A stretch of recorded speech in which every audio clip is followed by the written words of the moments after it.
نحمده ونصلي على رسوله الكريم اما بعد فاعوذ بالله من الشيطان الرجيم بسم الله الرحمن الرحيم رب اشرح لي صدري ويسر لي امري واحلل عقدة من لساني يفقهوا قولي۔ جنت میں جانے کے بعد لوگوں کو جب فرشتے آ کر سلام کریں گے اور ان کے جنت میں داخلے کا سبب بتائیں گے تو وہ سبب کیا ہوگا کہ تمہارے اندر کیا خوبی تھی؟ یہ نہیں کہیں گے سلام علیکم بما صلیتم او بما صمتم کہ تم نے نمازیں پڑھی یا تم نے روزے رکھے یا تم نے صدقے خیرات کیے، بلکہ اس کے برعکس کیا؟ بما صبرتم فنعم عقبی الدار، یہ آخرت کا گھر، یہ بہترین گھر تمہیں کس کے بدلے میں ملا ہے؟ صبر کے بدلے میں۔ تو اس سے پتہ یہ چلتا ہے کہ جب تک انسان کے اندر صبر کی صفت نہ ہو، صبر کا مادہ نہ ہو، صبر کی عادت نہ ہو، اس وقت تک کامیابی ممکن نہیں۔ جتنی بھی عبادات ہیں ان سب کی تہہ میں صبر ہی ہے۔ آپ نماز نہیں پڑھ سکتے اگر آپ میں صبر نہ ہو، کیونکہ آپ کو چپ بھی رہنا پڑتا ہے، آپ کو کھانا پینا بھی چھوڑنا پڑتا ہے، آپ کو نیند بھی چھوڑنی پڑتی ہے، آپ کو گپ شپ اور دنیا کے مناظر سے لطف اندوز ہونا بھی وقتی طور پر چھوڑنا پڑتا ہے۔ پھر اسی طرح آپ روزہ نہیں رکھ سکتے جب تک کہ آپ صبر نہ کر سکیں، کھانا پینا نہ چھوڑیں۔ آپ صدقہ خیرات نہیں کر سکتے جب تک کہ آپ صبر نہ کریں اور اپنی ضروریات میں سے دوسرے کے لیے کچھ نہ نکالیں یا اپنے مال میں دوسروں کو حصے دار نہ بنائیں۔ آپ حج کے فریضے کو صحیح طور پر ادا نہیں کر سکتے جب تک آپ کے اندر واقعی صبر نہ ہو، کیونکہ حج کے لیے کیا حکم دیا گیا؟ الحج اشہر معلومات فمن فرض فیہن الحج فلا رفث ولا فسوق ولا جدال فی الحج۔ تو حج میں کیا منع ہے؟ رفث، فسوق اور جدال۔ ان تینوں چیزوں کے بچنے کے لیے کیا چاہیے؟ خود پر کنٹرول، صبر۔ تو صبر نام ہے سیلف کنٹرول کا۔ اسی طرح اگر آپ ان صفات کو جو ان آیات میں بیان ہوئی ہیں انہیں اپنے اندر لانا چاہیں، مثلا یوفون بعہد اللہ، اللہ کے عہد کو پورا کرنا، تو آپ عہد وفا نہیں کر سکتے جب تک کہ آپ کے اندر صبر نہ ہو۔ صبر ہوگا، سیلف کنٹرول ہوگا تو آپ اللہ کی اطاعت کر سکیں گے، اور جس لمحے آپ سیلف کنٹرول چھوڑیں گے آپ نفس کی خواہشات کی پیروی یا شیطان کی پیروی میں پھسل جائیں گے۔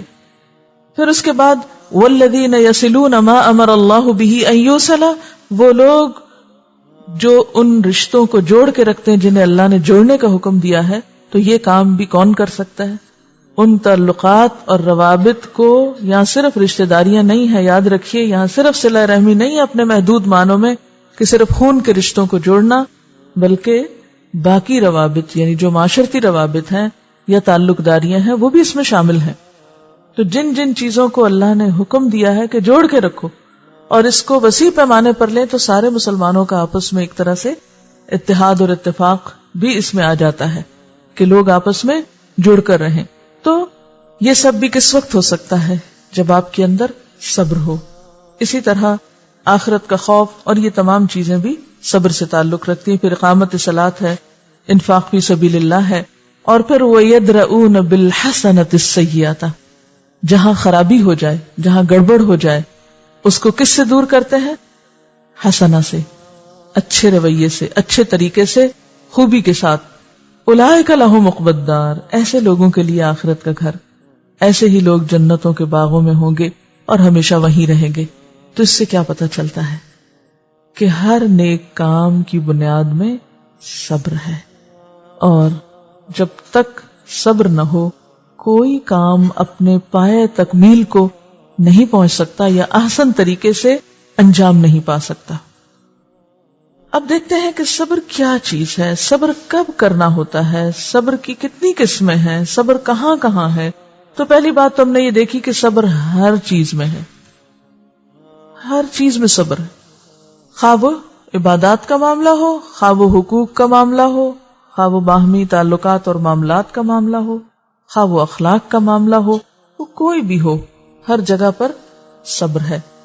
لیکن سب سے زیادہ جہاں ہمیں صبر کی ضرورت پیش آتی ہے وہ ہے خلاف توقع، خلاف مرضی، خلاف خواہش، جب کوئی صورت ہمارے سامنے ہوتی ہے، یعنی جب کوئی ایسی سچویشن پیدا ہو جو ہماری مرضی کے خلاف جائے، جب ہمیں کوئی بے قراری ہو، بے چینی ہو، تکلیف ہو، مصیبت ہو، ناگواری ہو، کسی سے ہم ہرٹ ہو جائیں، کوئی ہمیں ہرٹ کر دے، کوئی ہمیں دکھ دے جائے، کوئی ہماری توقع پہ پورا نہ اترے، کوئی ہم سے وعدہ خلافی کر جائے، کوئی ہمیں دھوکہ دے جائے، ایسے مواقع پر خود کو کنٹرول میں رکھ کر اچھے رویے کو، اچھے انداز کو نہ چھوڑنا، یہی صبر ہے، اور سب سے زیادہ ایسے ہی مواقع پر ضرورت پیش آتی ہے۔ نبی صلی اللہ علیہ وسلم نے فرمایا الصبر عند الصدمۃ الاولی، صبر پہلی چوٹ لگنے پر۔ صبر کا مقام کب ہوتا ہے؟ جب آپ کو چوٹ لگتی ہے۔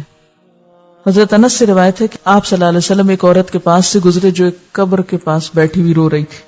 آپ نے فرمایا اللہ سے ڈرو اور صبر کرو، مت رو۔ اس نے کہا مجھ سے دور ہو جاؤ، مت سمجھاؤ مجھے، تمہیں وہ مصیبت نہیں پہنچی جو مجھے پہنچی ہے۔ اس نے آپ کو پہچانا نہیں تھا۔ بعد میں اس کو بتایا گیا وہ رسول اللہ صلی اللہ علیہ وسلم تھے، چنانچہ آپ کے دروازے پہ آئی، وہاں کوئی دربان نہیں تھا۔ اس نے آ کر آپ سے کہا اصل میں نے آپ کو پہچانا نہیں تھا۔ آپ نے فرمایا صبر تو یہی ہے کہ صدمے کے آغاز میں کیا جائے، جب چوٹ لگے تو اس وقت کیا جائے۔ اب آپ دیکھیے کہ عام طور پر صبر کی ضرورت کب پیش آتی ہے؟ جب ہمیں کوئی تکلیف پہنچتی، کوئی بیماری، کوئی دکھ، کوئی غم، کوئی کسی کا رویہ، اس میں اگر کوئی ہمیں کہے کہ صبر کرو تو ہم کہتے ہیں تمہیں کیا پتا اس وقت میری حالت کیا ہے، مت کرو نصیحتیں مجھے، مت مشورے دو۔ تکلیف کے وقت انسان کی حالت ایسی ہوتی ہے نا، ایک خاص طرح کی اریٹیشن ہوتی ہے، انسان دوسروں کو چپ کرانے لگتا ہے، مت بولو۔ اب ایسے میں اگر انسان اپنی کیفیت پر برقرار رہے، رونا دھونا مچائے، شور ہنگامہ کرے، کسی کی نہ سنے، اور پھر جب سارا غصہ ٹھنڈا ہو جائے تو پھر کہ میں صبر کر رہا ہوں، یہ صبر نہیں ہوتا۔ پھر اسی طرح ایک نفس کا صبر ہوتا ہے، ایک زبان کا صبر ہوتا ہے، اور ایک جوارح یعنی ہمارے اعضاء کا صبر ہوتا ہے۔ نفس کا صبر کیا ہے؟ تقدیر پہ ناراض نہ ہونا۔ تقدیر میں کیا کیا لکھا ہوتا ہے؟ مثلاً آپ کی شکل و صورت، آپ کی عمر، آپ کی شادی، آپ کہاں رہیں گے، وغیرہ وغیرہ۔ اب ایسے موقع پر یعنی جو چیز ہو جائے یا کوئی واقعہ زندگی میں پیش آ جائے تو ساری زندگی پیچھے پلٹ پلٹ کے اس کو کوستے رہنا، اللہ سے شکوے کرنا، اللہ سے ناراض ہونا، اور بات بات پہ یہ کہنا کہ میرے ساتھ یہ کیوں ہوا ہے، تو یہ نفس کا بے صبرا پن ہے۔ تو نفس کو تقدیر پہ راضی کرنا جو ہے یہ صبر ہے، خود کو تقدیر پہ راضی کرنا اور یہ کہنا رضیت باللہ ربا وبالاسلام دینا وبمحمد النبی، یہ صبر ہے۔ پھر اسی طرح زبان کا صبر کیا ہے کہ انسان منہ سے ایسی کوئی بات نہ نکالے۔ پہلا کیا ہے؟ دل میں خیال نہ لائے، دل کو سمجھائے، اور خود کو کون سمجھا سکتا ہے؟ انسان خود ہی سمجھا سکتا ہے نا، کسی اور کا سمجھانا تو اور برا لگتا ہے۔ تو دوسری چیز ہے زبان کو شکوے سے روکنا، واویلا سے روکنا، چیخ پکار اور شور ہنگامے سے روکنا، یعنی دکھ اور تکلیف کے موقع پر۔ اور جوارح کا صبر کیا ہے کہ انسان اپنے جسم کو ناپسندیدہ، حرام اور غلط کاموں سے روکے، یعنی نافرمانی کے کاموں میں نہ لگائے، آنکھ سے حرام چیز نہ دیکھے، کان سے حرام چیز نہ سنے، اسی طرح ہاتھ سے کوئی غلط کام نہ کرے، اپنے ہاتھ سے اپنے جسم سے کسی کو تکلیف نہ پہنچائے، یا اگر کوئی تکلیف پہنچائے تو اس موقع پر انسان جوابی حملہ نہ کرے۔ تو یہ کیا ہے؟ جوارح کا صبر ہے۔ پاؤں کا صبر کیا ہوگا؟ غلط رستے پہ نہ چلے۔ ان تین چیزوں پر صبر کا دار و مدار ہوتا ہے۔ صبر وہ کر سکتا ہے جو اپنے خیالات کی اصلاح خود کرنا جانتا ہو، جو اپنی زبان کو روکنا جانتا ہو، جو اپنے اعضاء کو غلط چیز سے روکنا جانتا ہو۔ اچھا، بعض اوقات ہم ہاتھ کو بھی روک لیتے ہیں، زبان کو بھی روک لیتے ہیں، آنکھ کو بھی روک لیتے ہیں، لیکن کیا نہیں روک سکتے؟ ایکسپریشنز، چہرے کے تاثرات، رویہ، ایٹیٹیوڈ، اس پہ کنٹرول نہیں کر پاتے.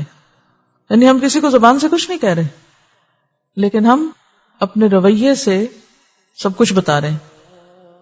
تو ایسے میں اس صبر کا جو اعلیٰ مقام ہے وہ نہیں ہے. آپ کہتے ہیں ٹھیک ہے میں نے کیا کہا، میں نے کچھ نہیں کہا. کچھ نہ کہہ کے بھی بہت کچھ کہا ہے. اور بعض اوقات ایسا رویہ زیادہ تکلیف دہ ہوتا ہے. وہ کہتے ہیں نا کہ آپ کچھ کہہ دیں تو وہ زیادہ آسان ہے سننا بنسبت اس کے کہ آپ موڈ آف کر کے یا منہ بگاڑ کے. تو اس میں آپ دیکھیے کہ اللہ تعالیٰ نے یہ ساری چیزیں ہمیں اس لیے نہیں دی کہ صرف ہم اپنے جذبات کا اظہار کرتے رہیں. ان کے لیے بھی اس کے پیچھے بھی کوئی مقصد ہونا چاہیے. اب اس کا یہ مطلب نہیں کہ اگر ماں بچے پہ ناراض ہو رہی ہے اس کے کسی غلط کام پر، مارا نہیں، اس نے زبان سے کچھ کہا نہیں اور خاموشی اختیار کیے تو یہ اب ناجائز ہو گئی. یہ نہیں اس کا معنی. اس کا معنی یہ ہے کہ عام طور پر برابر کے انسانوں سے جو ہمارے ڈے ٹو ڈے لائف میں معاملات ہوتے ہیں، کسی نے کچھ کہہ دیا، دنوں تک اس کی طرف دیکھا نہیں، ذرا کوئی بات ہوئی، کسی نے کوئی ہم سے اختلاف کر لیا تو کیا ہوا؟ یعنی بعض لوگوں کو میں نے دیکھا ہے کہ اچھے بھلے بیٹھ کے چہک رہے ہوتے ہیں، اتنے میں کسی ایک نے ان کی بات کو رد کر دیا اس مجلس میں، اس میز پہ، تو کیا ہوتا ہے؟ بولنا ہی چھوڑ دیتے ہیں، مسکرانا چھوڑ دیتے ہیں، بات کرنا چھوڑ دیتے ہیں.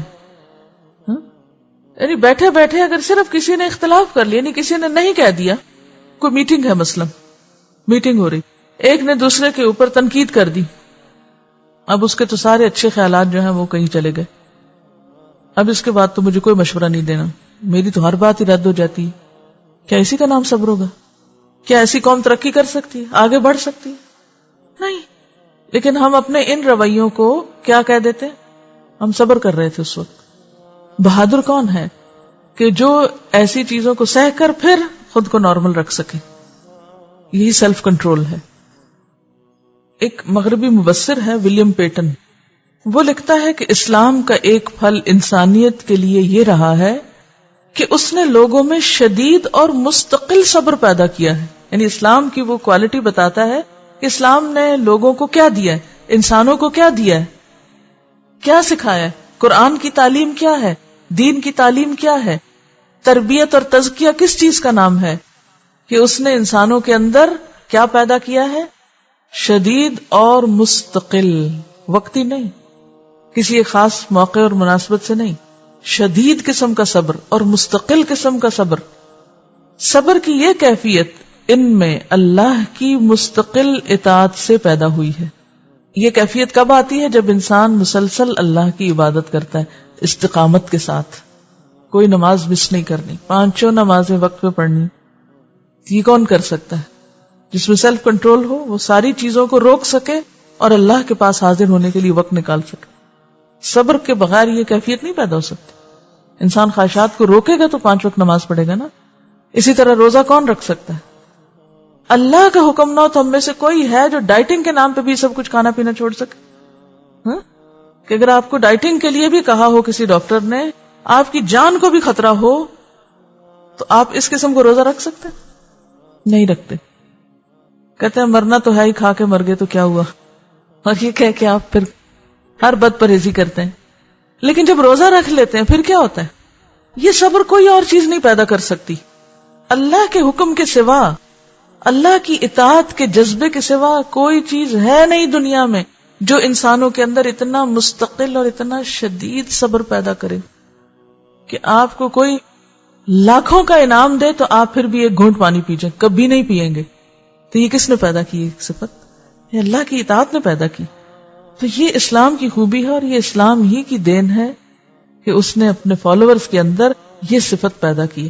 اور اگر ہم واقعی روزے کا معنی سمجھ جائیں نا، اور اس کو اپنی عملی زندگی پر بھی اسی طرح لیں کہ اگر اللہ نے ہمیں کھانے سے روکا تو اسی نے جھوٹ سے روکا ہے، اسی نے غیبت سے روکا ہے. کوئی مار بھی دے تو انسان نہ بولے جھوٹ پھر. لیکن مشکل یہ نا کہ ہم نے اس کو تو ایز اے ریچول لیا اور ادھر اپنی زندگی کو بالکل ایک اور ڈھنگ پہ لیا.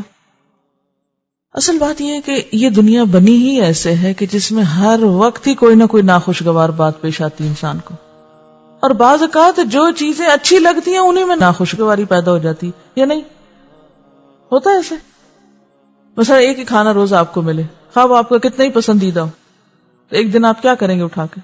روز یہی، بھئی آپ کو تو اتنا پسند تھا یہ، ہم تو اس لیے روز بناتے ہیں کہ آپ اس کو بہت پسند فرماتے ہیں، تو وہی پسند کی چیز بھی آپ کے لیے کیا ہو گئی؟ ناگوار۔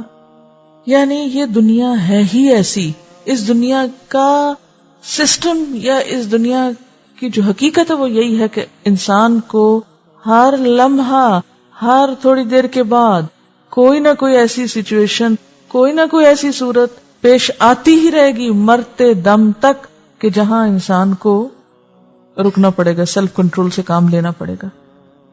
یہ دنیا جنت نہیں ہے، جنت نہیں ہے، یہ خوشیوں کا مسکن نہیں ہے، یہ گھر نہیں ہے، یہ منزل نہیں ہے، یہ امتحان کا کمرہ ہے۔ اور کمرہ امتحان میں کیا ہوتا ہے؟ آرام ہوتا ہے؟ امتحان ہوتا ہے۔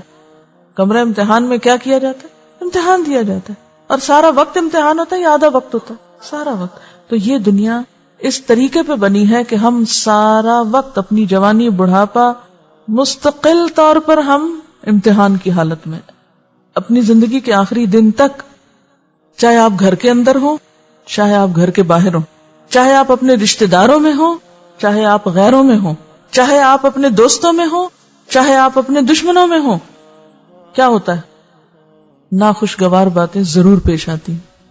یہ نہیں ہو سکتا کہ آپ کہیں گھر سے باہر تھے تو آپ کو ناخوشگوار بات پیش آئی اور اب آپ کہ میں تو گھر جا رہا ہوں کیونکہ میرا گھر تو اس بات سے پاک ہے، آپ اس کو چھوڑ کے گھر پہنچیں گے اور گھر میں کیا ہوگا؟